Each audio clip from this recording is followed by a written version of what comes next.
Hello and welcome to etcfo.com. We are here at the fourth edition of etcfo Turning Point, which has theme Powering India in Decade. And I have with me a very special guest, Mr. Subhash Chandra Garg, former Finance Secretary, Government of India. Hello, sir. Welcome to the event. Thank you very much for inviting me. It's a pleasure. Sir, how do you see the theme of this event, Powering India in Decade?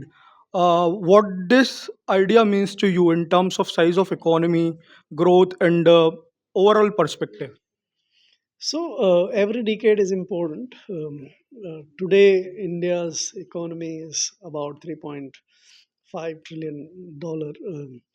We wanted to be at 5 trillion by 24-25. We'll miss, unfortunately. But if we sort of invest in the right kind of technologies and products and innovations and the sectors, I think we should be able to reach 5 trillion by 27-28. And if we then actually aim at much higher, like what the government talked about, the dollar 10 trillion in 1920 budget, so we should aim at that. We can realize that by middle or little later than that, of the 30th or 2030s. That decade, if you count from now, 25 to 35, if we can make India's economy grow to $10 trillion, that would be something I think we would be doing very great. Uh, what we would need to do, I think in agriculture, we need to make big transformation. There are too many people engaged in agriculture. Of about 45% of India's workforce is trapped in agriculture. It doesn't need to have more than 5 to 7%. The rest need to move out. I don't think they can move into the manufacturing, because manufacturing has over last few decades become very highly automated.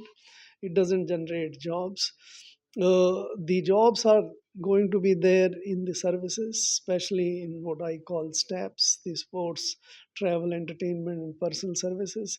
If we can train and provide the opportunity for our surplus labor in agriculture to go straight away into these STEMs, I think we can seize a good amount of traction in GDP generation in the next decade.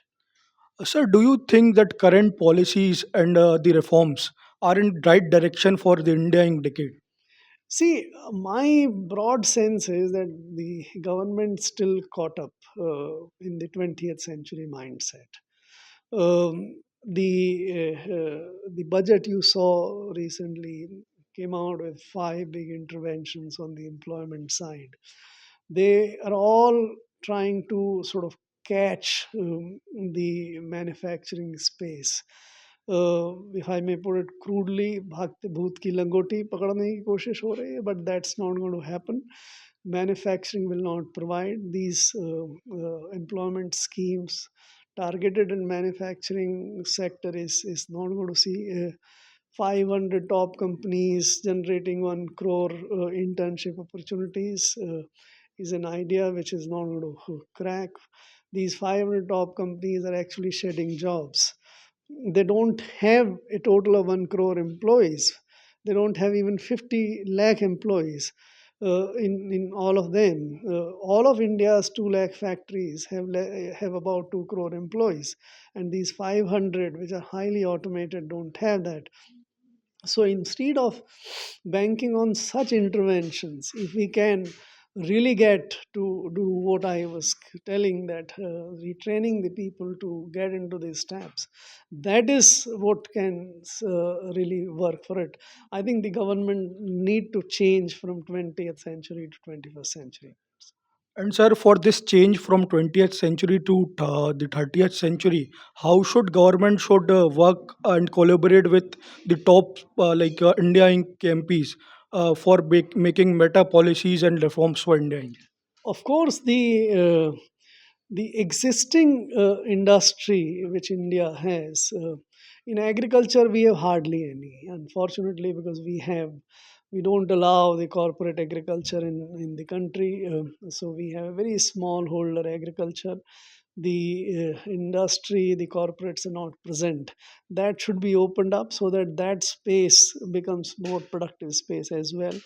Our industry is heavily into two spaces, the industry space as well as services. We have many leaders in services space. Those leaders, whether it's information technology, financial, GCCs, and many other areas where there's tremendous advantage, I think government should talk to them. They may have still a lot of opportunities left, but we need to create the new corporate sort of leaders in the spaces I talk in sports, which are offering tremendous opportunities. Can we have there is now inkling of, you have IPL leagues and others, you have many corporates coming up, but it requires to be sort of raised to 100 times to 1000 times. That is the kind of investment in that space. Travel can be the big one, but we don't have excellent corporates in the travel space.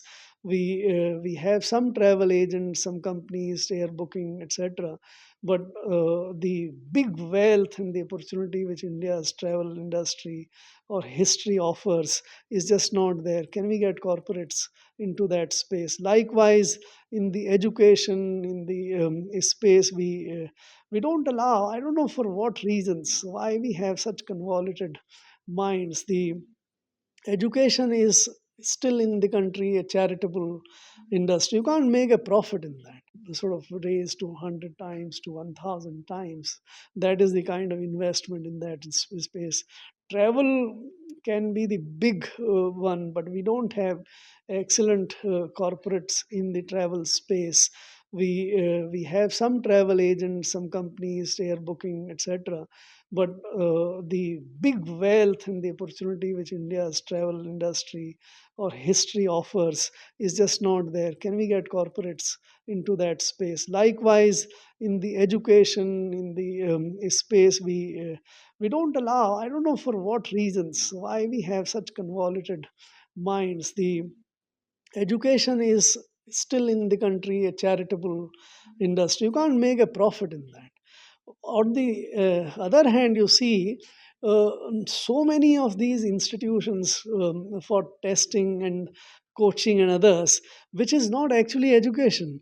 So we are comfortable with profits in the coaching industry, but we are not comfortable with profits in the technology industry, in the vocational industry, in the higher education industry. Can we get such policies right and bring enormous amount of information in investment and talent in this space? Can we create universities are also corporates? Can we create hundreds of universities which are highly profitable and which provides global education? And there are many more opportunities. I think if we can do that, that is where we can make not only this decade as ours, but also many more decades. Very meaningful point, sir. One last question. Going one step ahead from idea of powering India in decade to idea of Viksit Bharat. Sir, how do you think like corporates, the India Inc. KMPs can contribute in inclusive growth, which is the I think the actual idea behind Viksit Bharat? See, I have two things to say. Number one, sort of touting any number as a symbol of Viksit Bharat is not good. What goes behind this? If number one, we should focus on a per capita kind of target. We should aim to become the high income country in the world. The 83 countries which are already high income countries, there are 104 countries which are in the middle income. Half of them are in the lower middle income. We are trapped there. From 2,500 to getting to $15,000 is the challenge which we should accept, that in next 25 30 years, whether it's 2047 or 2050, when India becomes 100 years or celebrates its 100 years of republic, At that by that time, in those 25 years, can we make India a upper income country, and what does it take to get there?